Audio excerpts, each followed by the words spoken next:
Добрый день, уважаемые коллеги. Журналистлар белән очрашу һәр вакыттагыча актуаль мәсьәләләр турында сөйләшеп уза. Төрле тармакларга кагылышлы көн үзәк сораулар бирелә, мәгълүмат чараларында көндә диярлек яктыртылган мәсьәләләр күтәрелә. Какую часть проблем получится решить нам здесь, да? На какой объем средств может рассчитывать Казань? Шәһәр мэрына бирелгән иң беренче сорауларның берсе канализация һәм су үткәргеч трубаларының 65%-ка таушалган булуы. Бер көнлек билгеле булганча, Россиянең торак коммуналь хуҗалык фондыннан Татарстанга 12 миллиард сум акча бүлеп биреләчәк. Эти деньги будут...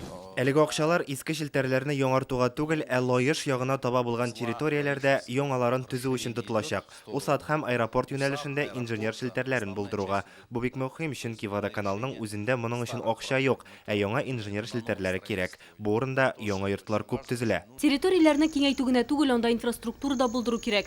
Быел башкалада 100 чакрым юл тәртипкә китерелгән. Зур Казан бөҗрасын төзеп бетерәләр. Мэр узган ел куйган максатларда тормышка ашырылган.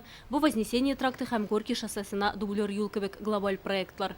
Строительство первые 6 километров завершили. Барлык диннәр гыйбадәтханәсенә кадәрге беренче 6 километрны төгәлләдек. Ул Горький шоссесының дублеры. Хәзер М7 трассасына кадәрге участокның проектына тотынабыз. Казанның 1000 еллыгыннан соң мин әле эшли башлаганда гына без шундый эшләргә алыначакбыз дип әйтсәләр, ышанмаганда булыр идем. Имин һәм сыйфатлы юллар илкүләм федераль проектына рәхмәт. Пандемиягә карамастан социаль проектларның берсе дә тоткарланмады. Быел 2 яңа мәктәп, 8 балалар бакчасы ачыла. Республика программалары ярдәме белән 400-дән артык ишек алды һәм 300-гә якын торак йорт ремонтлана. Метроның икенче линиясе төзелә башлады.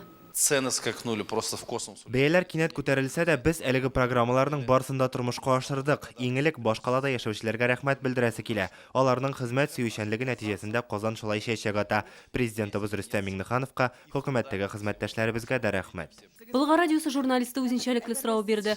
Тылсымчы булсагыз, киләсе елда иң беренче нәрсәләрне эшләрегез? Минемчә, пандемия Ходай Тәгалә җибәргән бөтен илгә, безгә генә түгел, бөтен илләргә. Кеше аңнасын, Ходайны искә алсын. Акча гына мәсьәлә, материальный мәсьәлә гына беренче урында булырга тиеш түгел. Болгар радиосының барызга да исәнлек, саулык.